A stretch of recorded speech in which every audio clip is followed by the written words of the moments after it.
Baik, perkenalkan nama saya Irham Fauzan Hanif dengan NIM 220211106023.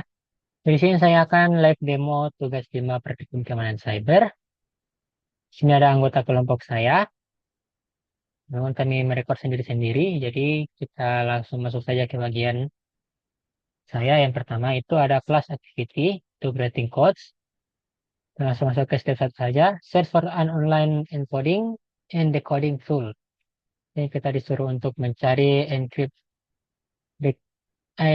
Encryption Net.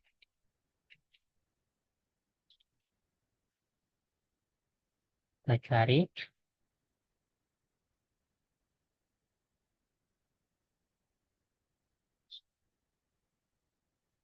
Di sini site-nya sudah tidak bisa dipakai, jadi kita menggunakan Exchange online saja.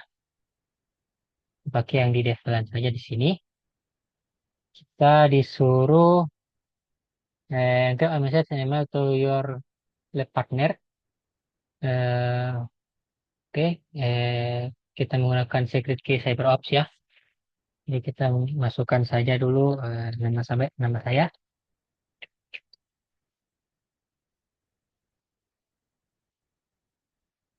Kita gunakan secret key itu CyberOps. Di sini tidak bisa dipakai 128 bit karena security-nya terlalu pendek, jadi kita menambah 1 2 3 4 5 6 7 8. Oke, di sini sudah jadi ya. Kita copy saja ini. Nah, lihat lalu next click on encrypt sudah menjadi encrypt message. Copy or download email encrypt to your lab partner. Oke, baru is open the mail. Sekarang kita balikan, kita decrypt ya. Kita masuk ke decryption, masukkan ini. Terus security-nya kita samakan CyberOps 2345678. Kita decrypt. Nah, sini jadi ya. Sama seperti encryption-nya, Irfan Fauzan Hamid. Oke, sudah. Kita ditanya, what happen if you use a wrong secret key? Jika kita menggunakan secret key yang salah, misal 8 kita ganti 7, kita decrypt. Nah, di sini tidak ada ya, tidak, tidak akan muncul pesan yang sebelum di encrypt ya. Kita isi saja, tidak akan muncul pesan default. Oke, sedikit saja modul lab pertama. Baik, kita masuk ke lab yang pertama yaitu encrypting and decrypting data using OpenSSL ya. Yang pertama kita masuk ke CyberOps sudah. Kita langsung lanjut saja ke step yang kedua itu login to open a terminal. Kita open terminal, lalu kita masuk ke directory lab support dulu ya.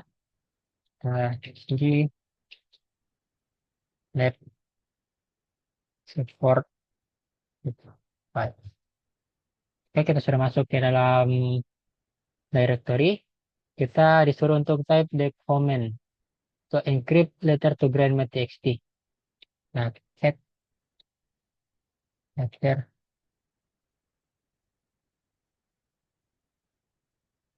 to grandma.txt. Oke, di sini ada pesan di dalam letter to grandma.txt. Kita lanjut, kita akan mengenkripsi ini ya.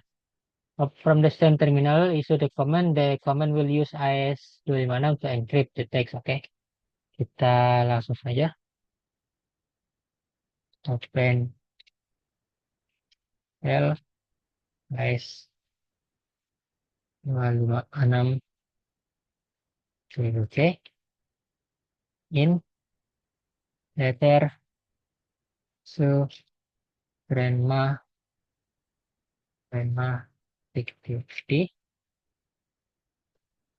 out out message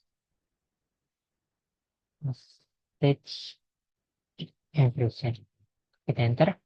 Sini passwordnya aku menggunakan CyberOps saja, supaya lebih mudah.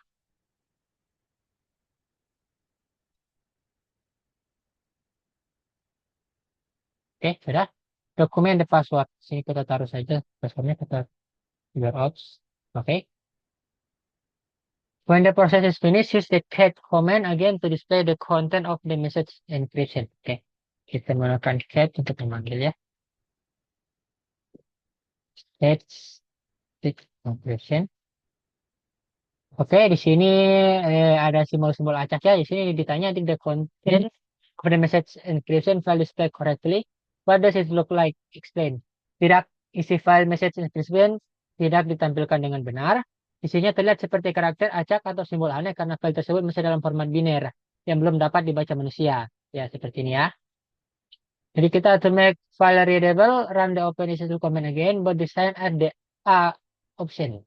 The option tells OpenSSL to encode the encryption message using a different encoding method of base 64 before storing the result in a file.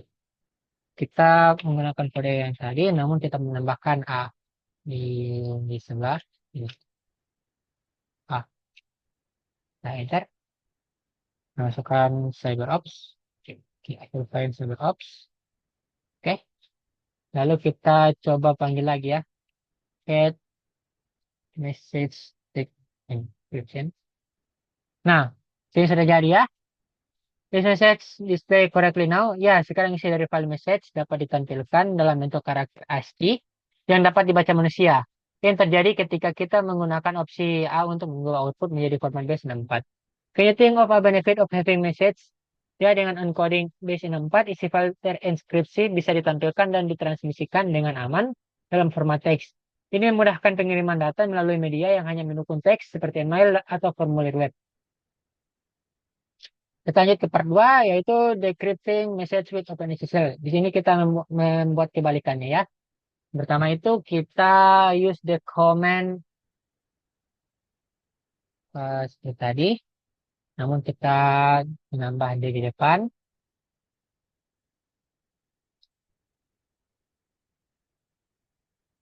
Oh, kita ubah semua dari sini. Sekarang kita akan decryption ya. Message decryption out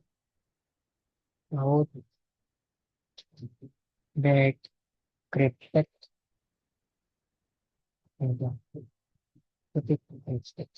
Enter. Kita masukkan password CyberOps. Oke, kita sudah. Lalu kita akan memanggil pakai cat decrypted ya. Cat decrypted. Decrypted.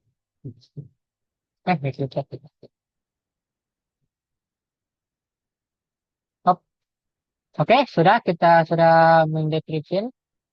Igrane. Was the letter decrypted correctly? Ya, surat berhasil didekripsi dengan benar. Isinya sama seperti teks asli sebelum dienkripsi ya. The command used to decrypt also contains a option. Can you explain? Opsi A digunakan karena filter enkripsi sebelumnya telah diencode dengan base 64. Agar hasil dekripsi benar, OpenSSL perlu mendekode kembali base 64 ke format binar sebelum melakukan dekripsi AES. Oke, sekian part saya. Terima kasih. Baik, terima kasih atas kesempatan yang diberikan. Perkenalkan, nama saya Bekan Putri dengan NIM 202 11060326. Nah, di sini saya akan melanjutkan pekerjaan yang sebelumnya telah dibuat oleh teman saya, yaitu saya akan melanjutkan dari lab encrypting and decrypting data using a hacker tool. Nah, di sini untuk objektifnya ada dua part. Part yang pertama, create an encrypt file. Terus part yang kedua ada recover encrypt zip file password. Oke, langsung saja kita masuk ke dalam background atau skenario-nya. Di sini ditanya, bagaimana jika Anda bekerja di sebuah perusahaan besar yang memiliki kebijakan perusahaan mengenai media yang dapat dipindahkan? Secara khusus kebijakan tersebut menyatakan bahwa hanya dokumen zip yang terenkripsi yang dapat disalin ke flash USB portable. Nah, dalam skenario ini, seorang Chief Financial Officer atau CFO sedang berada di luar kota untuk urusan bisnis dan menghubungi Anda dengan panik untuk meminta bantuan. Saat berada di luar kota, untuk urusan bisnis, dia mencoba membuka zip dokumen penting dari file zip transkripsi pada USB drive. Namun, kata sandi yang diberikan untuk membuka file tersebut tidak valid. CFO tersebut menghubungi Anda untuk mengetahui apakah ada yang bisa Anda lakukan. Nah, di sini mempunyai catatan bahwa skenario ini hanya diberikan hanya skenario sederhana dan hanya berfungsi sebagai contoh. Nah, di sini mungkin ada beberapa alat yang tersedia untuk memulihkan kata sandi yang hilang. Hal ini terutama berlaku dalam situasi seperti di mana analis keamanan cyber bisa mendapatkan informasi terkait dari CFO, seperti panjang kata sandi dan gambaran tentang apa yang mungkin terjadi. Mengetahui informasi yang berkaitan sangat membantu ketika mencoba memulihkan kata sandi. Contoh utilitas dan program pemulihan kata sandi termasuk Hashchat, John the Ripper, Loopcrack,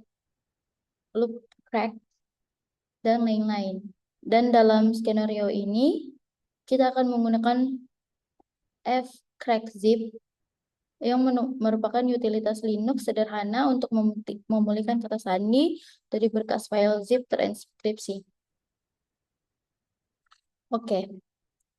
Selanjutnya di sini ada required resource. Di sini ada CyberOps Workstation Virtual Machine dan Internet Access. Langsung saja kita masuk ke dalam part 3 ya. Create and encrypt file.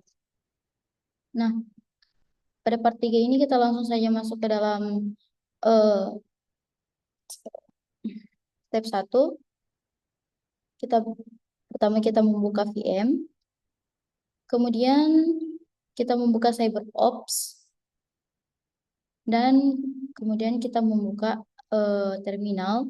Dan pastikan bahwa terminal kita ini berada di dalam home directory. Oke, di sini sudah. Saya berada di dalam home directory. Kemudian kita akan meng-create new folder zip dengan menggunakan command mkdir zip files.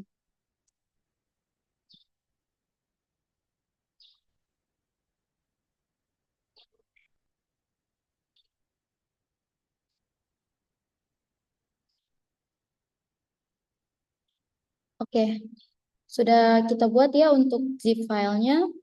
Kemudian kita akan memindahkan direktori kita dari yang sebelumnya home dan home menjadi file zip files yang telah kita buat sebelumnya. Oke, bisa dilihat ya di sini kita sudah berpindah untuk direktorinya. Kemudian kita akan membuat 3 text file yang bernama sampel 1, sampel 2, dan sampel 3. Untuk itu mari kita mengkomen echo this sample text file.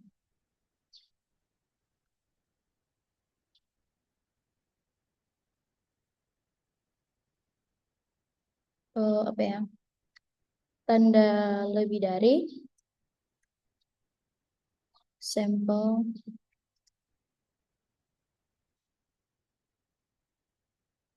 sampel 1 .txt. Enter. Kemudian kita untuk mempersingkat waktu, kita ganti saja yang di bagian sini. Sama juga untuk sampel yang ketiga. Oke. Kemudian kita akan melihat apakah jika file yang telah kita buat sebelumnya ini telah berhasil kita buat. Dan untuk melihatnya dengan cara mengkomen lsl Nah, bisa dilihat ya di sini untuk sampel 1, sampel 2, dan sampel 3 sudah terbuat, sudah di-create.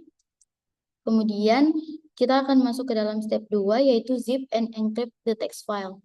Nah, untuk bagian A kita akan membuat file zip yang bernama file1.zip dengan komen zip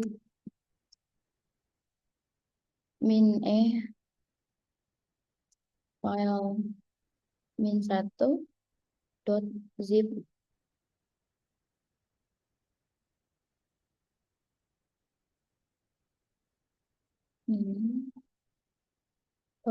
Sampel tanda bintang. Nah, di sini kita membuat encrypted file atau file yang terinskripsi. Jadi untuk membuat file yang terinskripsi ini kita akan membuat passwordnya terlebih dahulu agar bisa terinskripsi. Untuk passwordnya kita akan mengikuti saja yang ada di modul. Di sini passwordnya adalah B besar. Kita akan enter saja. Oke, kemudian kita verify lagi passwordnya. Oke, di sini sudah saya buat ya untuk zip file satunya, encrypted file.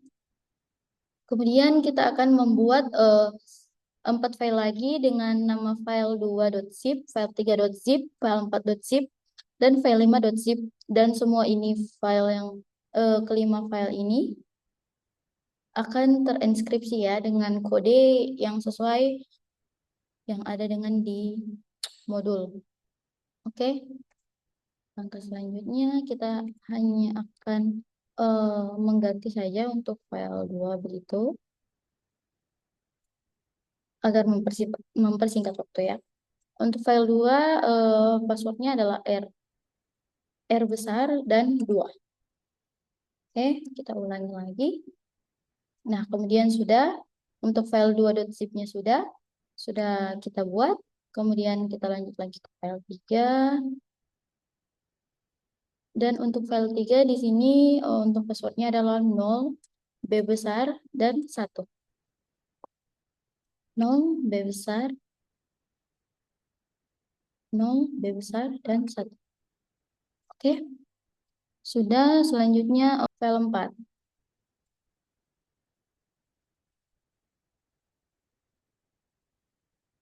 Y besar, 0, D besar, dan A kecil. Y besar, 0, D besar, dan A kecil. Oke. Dan selanjutnya untuk file zip encrypted file yang terakhir, file yang kelima, passwordnya adalah C besar, min 3, P besar, dan 0. Kita ulangi lagi passwordnya, C besar, min 3, P besar, dan 0. Enter. Nah, untuk melihat apakah file enkripsi yang telah kita buat tadi itu sudah terbuat, benar-benar apa ya, berhasil untuk komennya, kita menggunakan komen ls min l f tanda bintang untuk melihat apakah file yang sebelumnya itu telah benar-benar terbuat. ls min l f tanda bintang. Oke, bisa kita lihat ya di sini untuk file 1 sampai file 5-nya sudah terbuat. Langkah selanjutnya di langkah E, di sini kita disuruh attempt untuk membuka zip dengan menggunakan password yang salah dengan komen zip file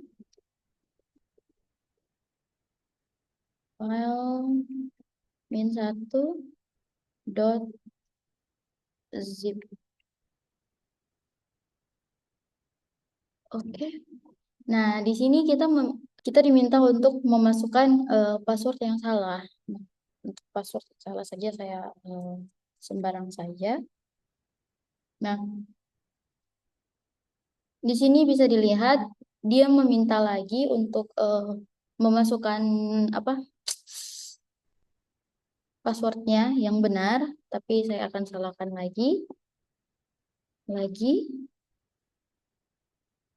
Nah, setelah sampel 1, file sampel 1 itu di sini dia berpindah ke file sampel 2 karena kita telah memasukkan password yang salah selama 3 kali. Sebanyak 3 kali yang salah ya. Selanjutnya kita masukkan lagi yang salah.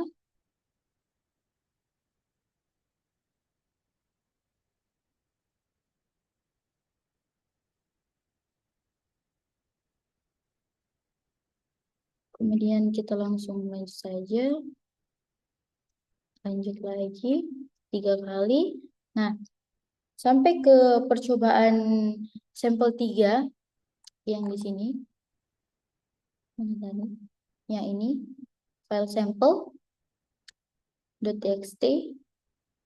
Dia akan mencoba sampai 3 kali percobaan di setiap sampel ya. Kemudian kita masuk ke part 4, recover encrypt zip file password. Nah, pada bagian ini kita akan menggunakan fcrackzip utility untuk apa ya, mencari password yang hilang dari encrypted zip. Dari encrypted zip yang ini file 1, file 2, file 3 sampai 5. Kemudian di sini pada step pertama kita akan mengintroduction fcrackzip-nya dulu. Di sini kita akan memasukkan komen fcrackzip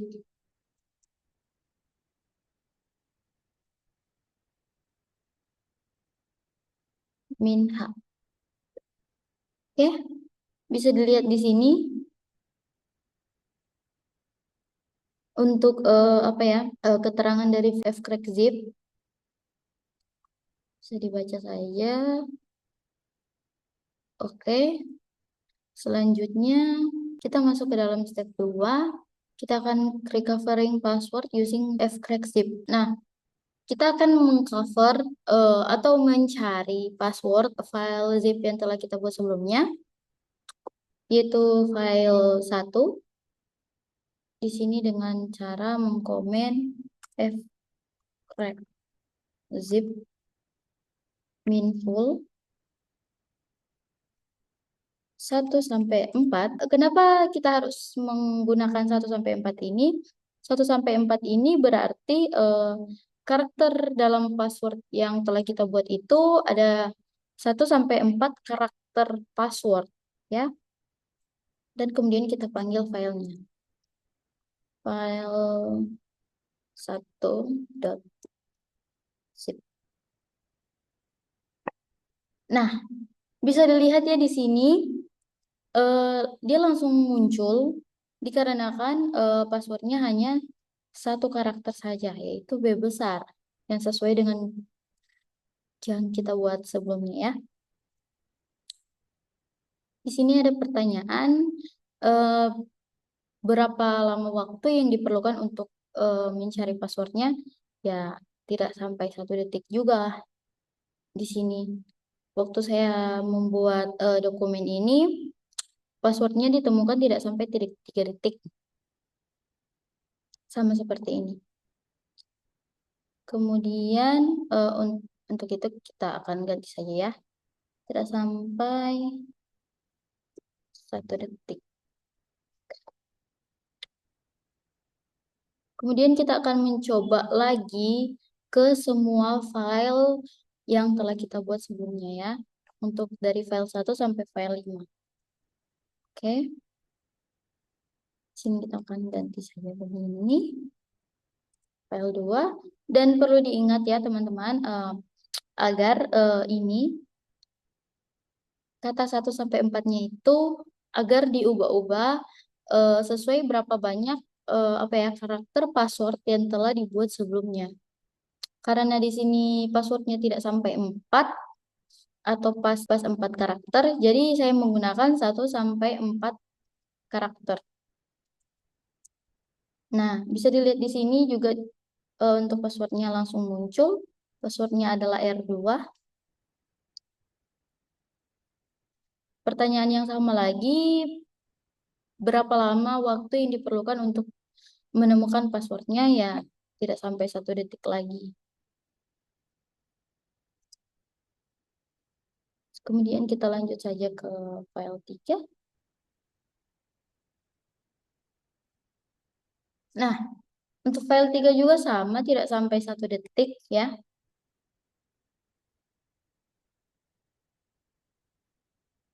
Dan untuk password dari file 3 yaitu ini, 0, B besar, dan 1. B kapital, dan 1. Kemudian kita langsung saja ke file 4. Nah, karena di sini untuk file 4-nya ada 4 karakter, maka dia agak memakan sedikit waktu ya. Dia mungkin tadi 3 detik ya, agar bisa eh, mendapatkan passwordnya yang sebenarnya. Bisa kita coba lagi. 1, 2, 3, 4, 5, 6. Oh, dia 6 detik yang ditemukan. Waktu yang diperlukan untuk menemukan password ini dari file 4. Kemudian di sini kita ganti 6 detik. Kemudian kita langsung saja ke file yang kelima.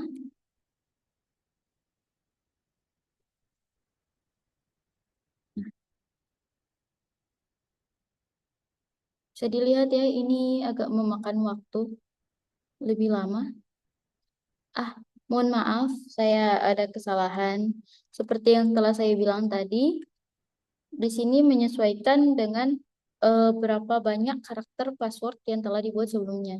Dan karena saya hanya mengkomen 1 sampai 4, jadi ini tidak muncul untuk result yang telah kita minta. Oke. Dan di sini saya ganti menjadi 1 sampai 5 karena dia 5 karakter. Bisa dilihat ya di sini pada modul 1, 2, 3, 4, 5. Oke. Dan mari kita mulai menghitung lagi untuk berapa lama waktu yang diperlukan untuk menemukan password file 5. Sorry. Sini. 1, 2, 3, 4, 5, 6, 7, 8, 9, 10, 11, 12, 13, 14, 15, 16, 17, 18, 19, 20, 21, 22, 23, 24, 25, 26, 27, 28, 29, 30, 31, 32, 33, 34, 35, 36, 37, 38, 39, 40, 41, 42, 43, 44, 45, 46, 47, 48, 49, 50, 51, 52, 53, 54, 55, 56, 57, 58, 59, 60. 1 menit. Ya, menurut saya semakin banyak karakter password yang kita buat, maka semakin lama juga untuk ini untuk fungsi extract zip itu menemukan password yang telah kita buat. Ya, bisa dilihat ya di sini lumayan lama waktunya. Ya, mari kita tunggu saja.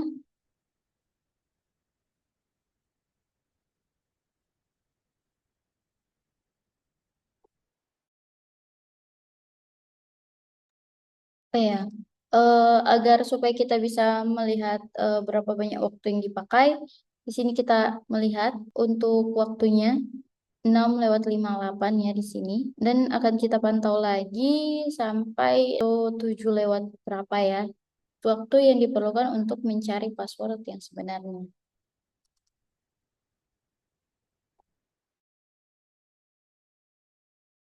Bisa dilihat ya untuk waktunya di sini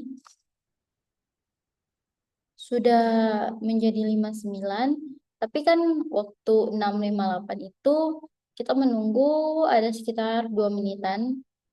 Jadi bisa dibilang 3 menit waktu yang diperlukan untuk mencari password untuk L5.zip. Jadi di sini kita akan ganti saja 3 menit. Oke, kemudian di sini kita akan recover 6 karakter password menggunakan fungsi fcrackzip,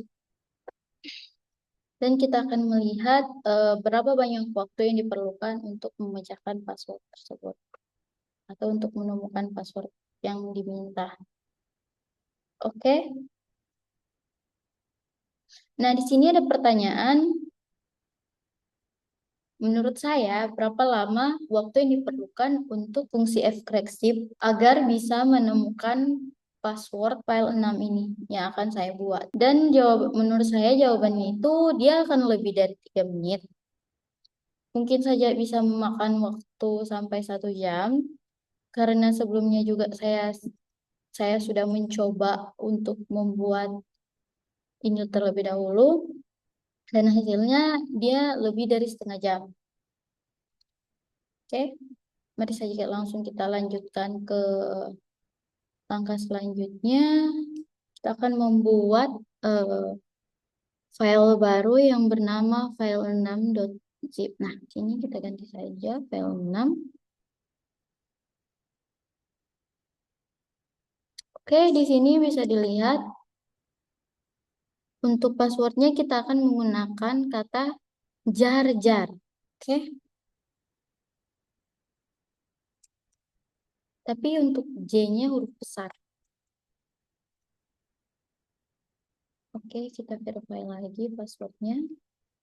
Enter. Ah, dan di sini untuk file 6-nya sudah saya buat. Kemudian langkah selanjutnya kita akan memecahkan lagi passwordnya di sini. Dan jangan lupa ya teman-teman untuk mengubah ini 1 sampai 6, karena file yang saya buat dia memiliki 6 karakter, 6 huruf. Oke, kita enter saja.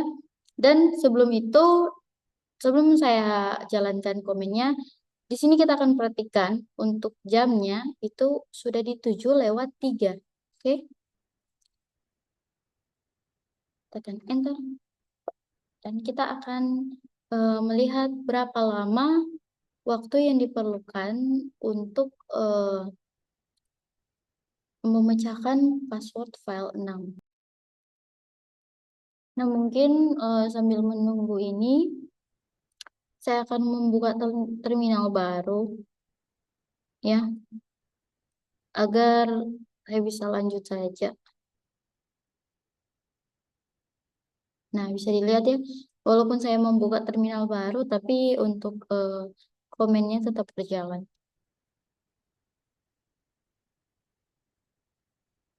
Di sini langsung saja kita masuk ke lab examining telnet dan SSH di Wireshark. Oke, di sini pada lab ini kita akan mengkonfigurasi router untuk mengaccept SSH konektivitas dan menggunakan Wireshark untuk mengcapture dan melihat sesi telnet dan SSH. Nah, ini akan menggunakan demonstrasi dengan importance of enkripsi dengan SSH. Oke, kita langsung masuk saja ke part 5. Examining a telnet session Wireshark. Kita akan membuka Wireshark-nya dengan cara mengkomen sudo Wireshark gtk min gtk. Dan di sini kita diminta untuk memasukkan password CyberOps kita, yaitu CyberOps. Oke.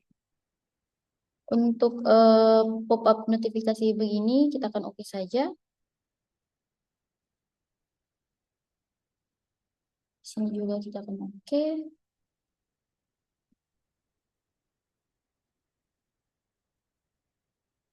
Dan di sini kita akan melihat startnya yaitu loopback.io. Di sini kita akan start. Selanjutnya kita membuka terminal saja yang baru. Di sini kita akan mengkomen telnet lokal host. Bisa dilihat ya di sini dia ada pop-up notifikasi connection file, connection reviews. Sebelumnya saya sudah mencoba memfixing error ini, tapi saya tidak mendapat solusinya, tidak berhasil. Nah, di sini kalau misalkan dia berhasil, maka ini akan muncul pop-up seperti ini pada terminal saya. Nah, jika telnet saya jadi, maka untuk tampilan dari Wireshark saya akan seperti ini. Kalau kita mencari filternya telnet. Tapi karena Wireshark saya error, telnetnya error, maka ya Wiresharknya tidak menunjukkan apa-apa. Ini hanya memunculkan errornya saja. Oke, di sini jika Wiresharknya telnet dan Wiresharknya tidak error, maka kita akan disuruh untuk mengexamine telnet sesinya. Di sini ya seperti yang saya bilang tadi untuk mengfilter kata telnet dan kemudian kita akan memilih salah satu sesi yang ada, kemudian kita akan klik kanan seperti ini dan pergi ke follow TCP stream karena di terminal saya error jadi ya TCP streamnya kosong. Nah, jika tidak ada yang error, maka untuk TCP streamnya itu akan muncul hal yang seperti ini. Nah, kemudian kita akan lanjut ke part 6. Di sini examine and SSH session with Wireshark. Karena di sini sudah tidak diperlukan, maka kita akan stop. Kemudian X. Quit without saving. Kemudian kita kembali ke Wireshark-nya lagi. Dan kita akan membuka lagi Wireshark-nya.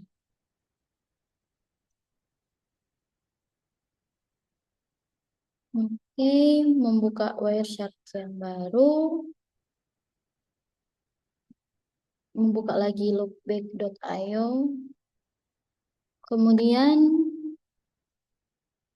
di sini kita akan mengkomen SSH localhost. Terminal ini saja. SSH localhost. Sebelumnya akan saya pantau dulu.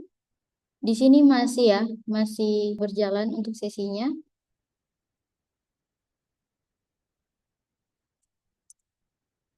Di sini bisa dilihat ya, tidak error. Untuk Wireshark-nya muncul ya, ada 13. Kemudian kita disuruh untuk memfilter hanya untuk SSH. Kita apply. Nah, bisa dilihat di sini ada beberapa SSH yang muncul 2, 4, 6. Ada 6. Kemudian kita pilih salah satu saja. Ini saja. Kemudian kita akan follow TCP stream. Nah, bisa dilihat ya, ini untuk isi dari SSH yang ini.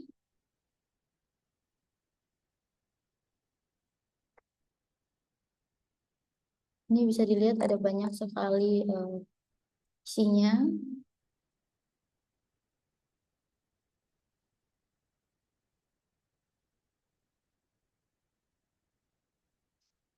Nah, kemudian saya hanya menunjukkan itu saja.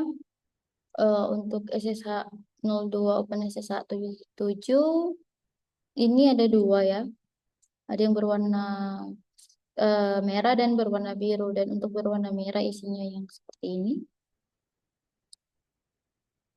Sampai di sini. Dan untuk berwarna biru isinya seperti ini.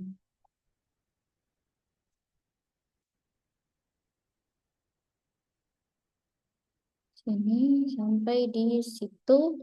Kemudian disambung lagi dengan warna merah, kemudian warna biru lagi, dan berakhir di sini. Oke.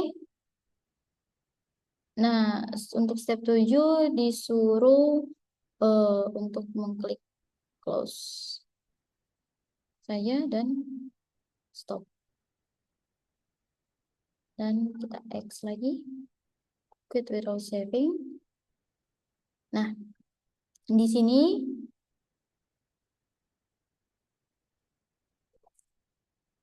kita X saja karena sudah tidak dipakai. X. Kemudian di sini, oh, ini yang kita membuka Wireshark tadi. Kita X saja karena Wireshark-nya sudah tidak diperlukan. Kemudian di sini reflection. Di sini ada pertanyaan, why is SSH preferred over Telnet for remote connection? Nah, di sini SSH itu lebih disukai daripada Telnet untuk koneksi jarak jauh karena SSH mengenkripsi data yang dikirim sehingga lebih aman. Sementara itu, Telnet mengirim data dalam bentuk teks biasa atau plain text termasuk username dan password yang mudah disadap oleh pihak yang tidak bertanggung jawab. Oke, kita akan balik ke sini. Ke bagian sini ya, masih berjalan. Bisa dilihat ya, untuk sebelumnya dia 07 lewat 2, 07 lewat 3. Ya, di sini 07 lewat 23 pun eh, untuk fungsi fcrack zip-nya masih berjalan. Dan sampai 723 pun tidak berhenti dan akan saya tunggu ya untuk berapa lama dia akan selesai. Di sini juga ada pertanyaan yang terakhir, seberapa panjang password yang saya perlukan, yang diperlukan untuk membuat agar passwordnya lebih aman. Nah, di sini kalau menurut saya pribadi, dengan 8 karakter dengan kombinasi antara huruf, angka, maupun simbol, agar tidak mudah dipecahkan oleh F-Zip. Seperti ini saja untuk apa namanya password saja yang jar-jar, hanya huruf saja, dan dia 6 karakter, dia membutuhkan waktu lebih dari 20 menit untuk dicari, untuk dipecahkan. Bisa kita lihat ya di sini. Untuk fungsi extract zip-nya masih berjalan dan untuk waktunya sudah lebih dari 30 menit ya, dan membuktikan bahwa tebakan saya benar untuk mencari atau mendebak suatu password dengan menggunakan fungsi extract zip itu dengan 6 karakter itu lebih dari 30 menit ya. Nah, hanya itu saja, sekian dari saya dan terima kasih. Selamat malam untuk teman-teman semua dan NER. Nah, saat ini saya akan melanjutkan dari lab-lab sebelumnya dan saat ini kita masuk ke lab kedua terakhir yaitu hashing things out. Sebelum dimulai, saya akan memperkenalkan diri dulu. Nama saya itu Roma Lengkong dengan NIM 2202 110 60242. Nah, setelah itu kan tadi kan di atas telah dijelaskan oleh VK. Nah, saat ini saya akan melanjutkan penjelasan tersebut dalam lab yang baru ini, yaitu lab hashing things out. Nah, saat ini dia minta hashing a text file. Nah, jadi dalam ini di dalam CyberOps VM terang masuk ke terminal, dan masuk ke dalam terminal itu seperti biasa hanya tekan sini saja dan terang masuk, dan terang CD, terang pindah pad dulu, ya, CD home, analysis lab support files sudah masuk, terang masuk di cat letter grandma. Grandma ini adalah file bawaan dari dalam pad ini. Nah, setelah itu terang masuk di sini sebenarnya grandma. Di sini sebenarnya grandma, akan tapi sini ada terubah ke jadi grandpa. Nah, setelah itu kalau di sini grandpa terang mau melakukan secara terbalik. Kalau di modul dia grandma, high grandma, sedangkan di terminal sini ada high grandpa, terang melakukan dia dengan cara terbalik, akan tapi dengan komen yang sama. Nah, sebelum terang cat, terang ubah DP isi file ini, terang kasih hash dulu, encrypt dulu dia jadi MD5,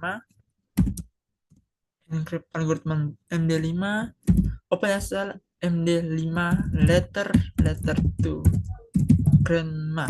Ini DP nama file.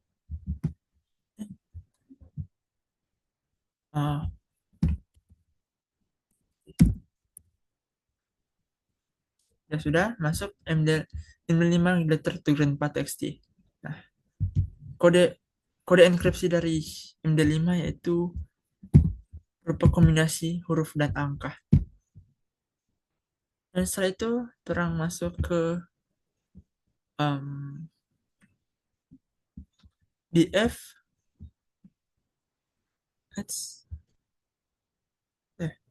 terang masuk df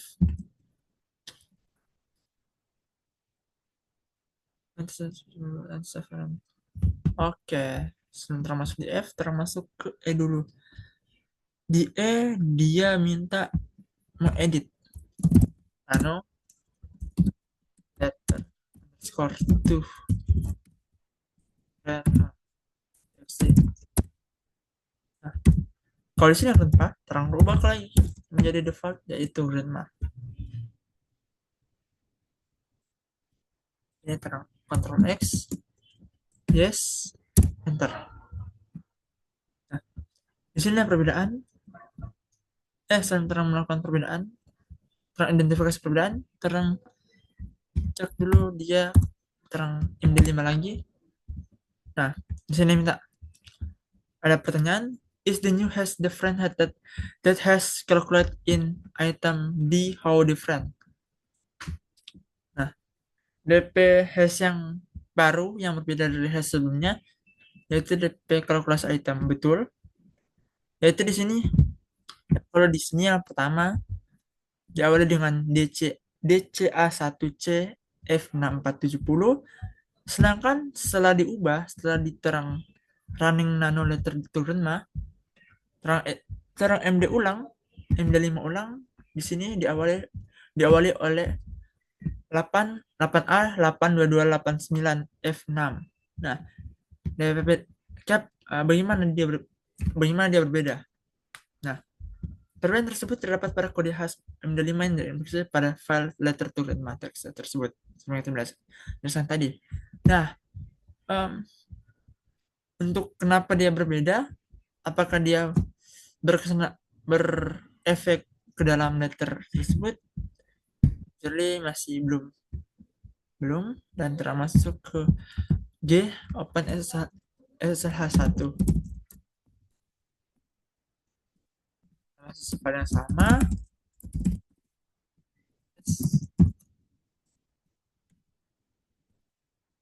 Nah, kalau tadi kan MD5, di sini ada SHA1.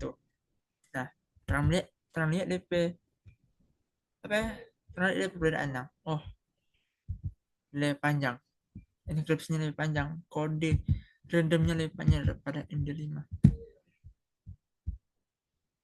Nah, termasuk di H, um, MD5 sum. Use MD5 sum and SH1 sum to generate MD5 and SH1. Has. Nah, bentar. Masuk ke MD5 dulu, MD5 sum.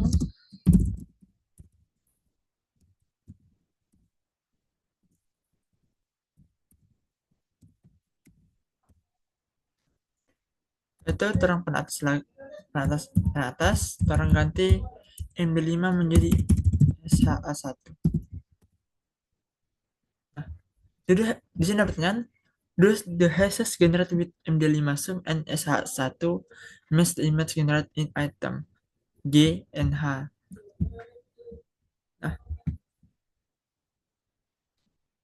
dia dia jujur, secara jujurly dia tidak ada kecocokan sih, karena sebenarnya di sini ada bilang tidak kecocokan antara MD5 sum dan SH1 sum karena kode enkripsi yang diserahkan oleh SH1 sum lebih banyak daripada MD5 sum untuk file letter to automatic exit tersebut. Nah, kalau di sini di terminal terang lihat ya sih memang betul. Di sini terang lihat memang betul dia SH1 sum lebih banyak daripada MD5 sum ini.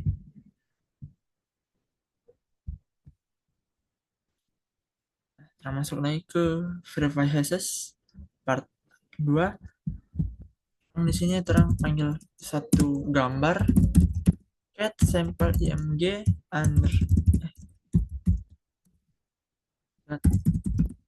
underscore SA256 S3 enter langsung, baru terang panas lagi, tidak berarti beda. SA256 sum sampel img. Nah, di sini pada satu yang terdownload, ya benar, di sini pada satu yang terdownload.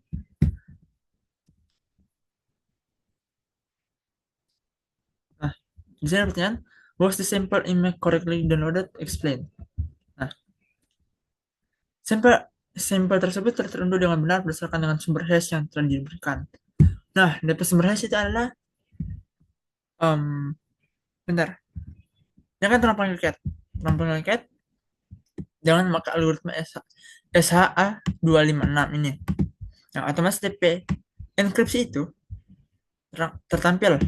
Nah, setelah itu terang putar, terus tambah sum, formal calculate, dia jadi dia dapat terpanggil ulang. Nah, kode yang di atas ini, kode enkripsi ini ke kode ke apa ya, ke perintah selanjutnya dong gitu, and secara tidak langsung sampel.img ini pun terdownload dalam directory ini. Nah, termasuk ke lab selanjutnya. Sini berarti sudah selesai. X saja, close saja. Masuk ke terminal yang baru. Nah, di sini sertifikat authority store. Di sini melihat sertifikasi digital. Baru di sini apa ya? Oh ya, di sini open the Chrome web browser on your PC. Nah, diminta in PC dong, in internal PC, bukan di VM. Oke, berarti terang masuk ke apa sih? Ini saja langsung.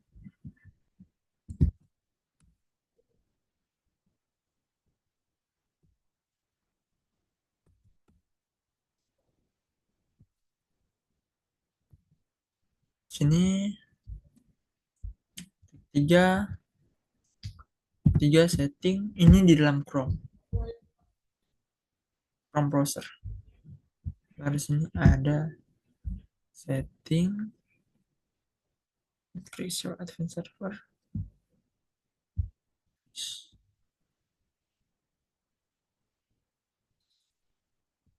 Advanced setting. Ini sertifikat. Hanya mesti showing sih.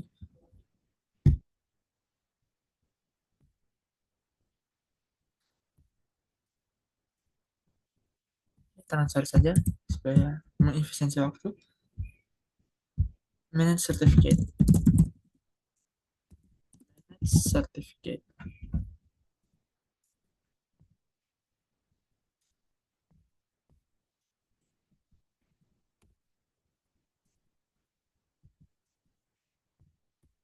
Nah, di sini terlihat manage certificate button under the HTTP SSL section. Ya, view nanti manage certificate di bagian in the certificate window that open select the trusted root. Nah, trusted root. Di sini ada banyak. And paling atas add trust external. Add trust external. The the users the users trust. The users trust. Nope, tidak ada. Yep, tidak ada. Front end tidak ada. Add trust. Nah, ada add trust. But untuk isu by itu sama. Add trust external CA. Nah, step 2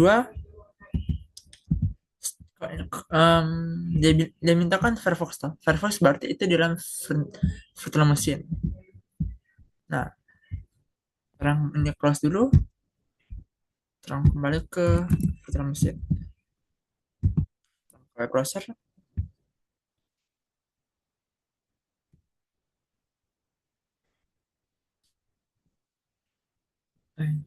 Mana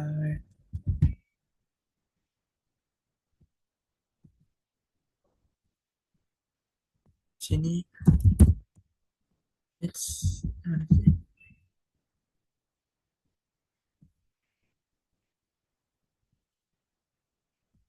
ternyata bersih lagi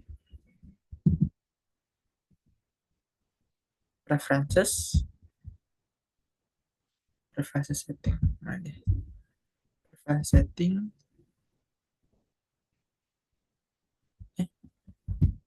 ya tidak, oh ya betul, preference setting and view transfer ke bawah, view certificate. Dan di sini only open that show the certificate betul authorities certification authorities trust. Di sini digambar dia minta yang ini.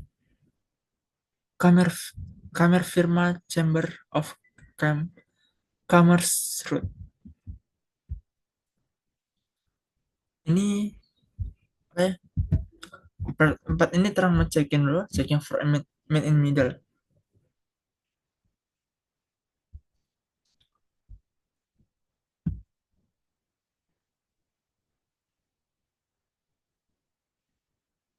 Dengan penjelasan yang sepanjang ini memang terus ya. Kalau untuk HTTP itu dia cuman HTTP itu dia cuman browser biasa, dia ada tidak ada secure begitu, tidak secure dan sertifikasi membuktikan apakah web ini sah atau seperti apa. Sedangkan di HTTP ini dia memiliki sertifikat dan secure yang aman, dan juga dia ada enkripsi traffic, dan dia memakai protokol site use protokol such as TLS SSL. Nah ya, dia pakai protokol TLS dan TLS SSL ini. Nah, from enkripsi user traffic from end to end. Jadi cuman one on one lah yang tahu. Nah, ini kata di website yang memakai HTTPS ini menggunakan proxy. Dan sepanjang inilah Nah, lanjut lagi ke tabel. Kita the correct and unmodified certificate fingerprint. Nah, di sini ada sekian banyak dari website-website yang kita kenal. Contohnya Cisco, Facebook, Wikipedia, dan lainnya. Dan ini merupakan sertifikat SHA1 fingerprint pada tahun April 2018.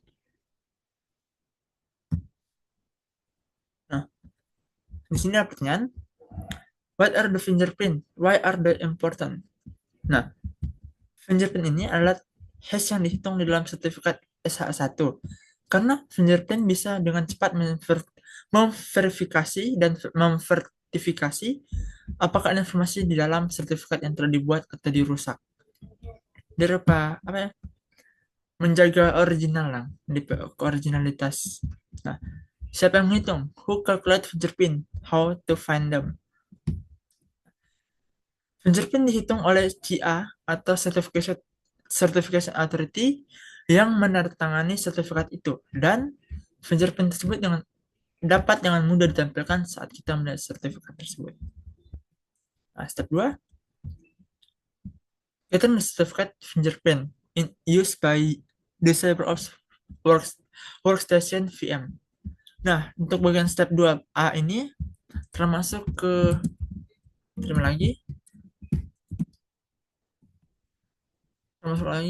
Echo Min N SSL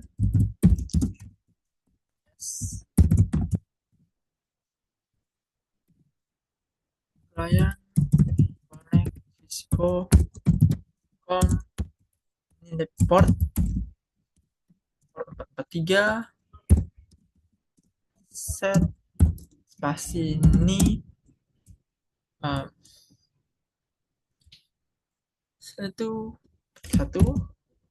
petik satu garis lagi ini harus besar semua, bikin certificate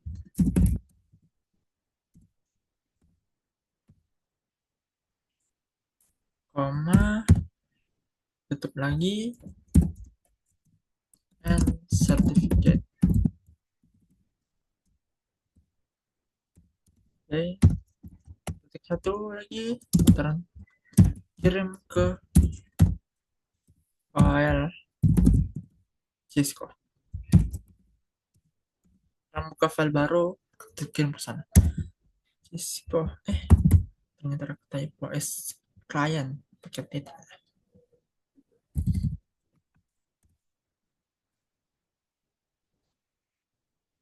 Iseng komen. Apa ya?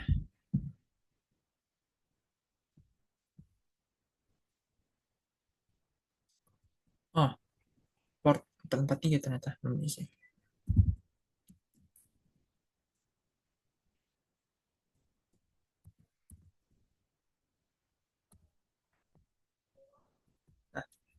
Nah, seperti yang kita ketahui,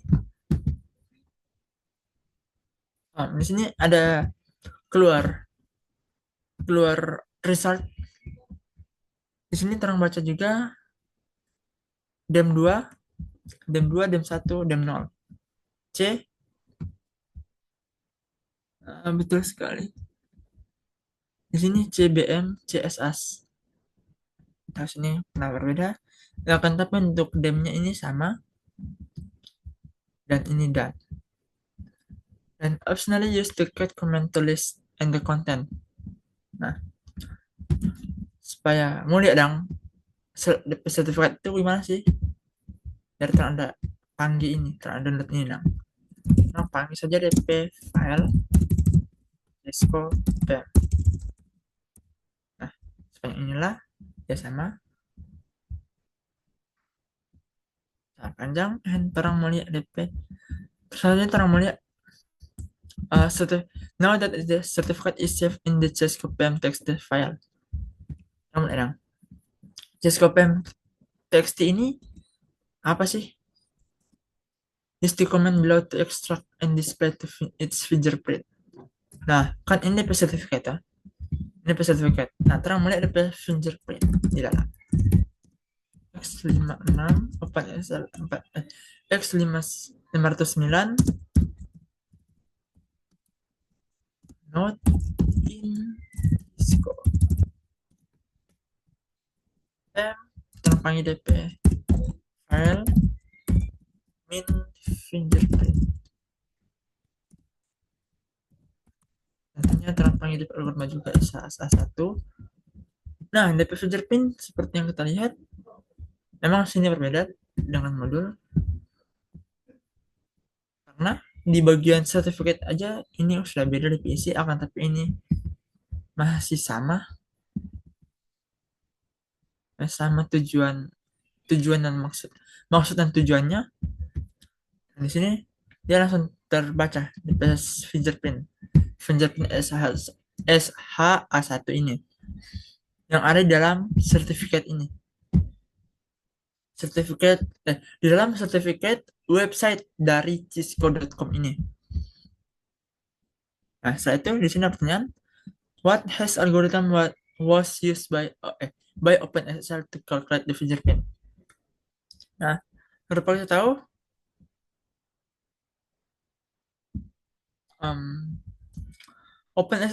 OpenSSL ini menggunakan algoritma SA1 untuk menghitung fingerprint pada sertifikat tersebut. Betul. Fingerprint ini dia dihitung dari sertifikat ini, isi dari sertifikat ini. Baru, why was the specific algorithm chosen? Doesn't matter. Fingerprint yang diperoleh dan yang tertampil dalam tabel sertifikat semuanya adalah algoritma SA1. Baru yang ketiga, the last, compare fingerprint. Use table 1 to compare the certificate fingerprint accurate directly from the Cisco HTTPS site with the one occur from within your network. Fingerprint may change over time. Do the fingerprint match? Nah, benar. Fingerprint di dalam sertifikat dari Cisco.com ini telah berubah seiring berjalannya waktu. Nah, what does it mean? Maksudnya, itu berarti telah diubah oleh orang lain yang kita tidak tahu dia siapa. Dari fingerprint yang asli, fingerprint sertifikat yang asli berubah menjadi sesuai dengan yang ada sekarang ini, atau kata lainnya telah dimodifikasi. Is this method 100% foolproof? Tidak. Tidak, metode ini tidak sepenuhnya beraman karena fingerprint bisa dimanipulasi. Sertifikat bisa didapat dari cara resmi oleh penyerang dan hanya memverifikasi sertifikat bukan identitas server. Jadi kuat tapi bukan jaminan mutlak. Benar. Berarti termasuk di reflection. What will be necessary for the HTTPS proxy to work? Agar proxy HTTPS dapat berfungsi, dapat diperlukan adanya sertifikat SSL TLS yang valid, konfigurasi proxy yang mendukung kondisi terenkripsi, serta izin firewall untuk port HTTPS. Benar. Biasanya itu terdapat pada port 443 seperti yang ada pada Cisco sekarang ini.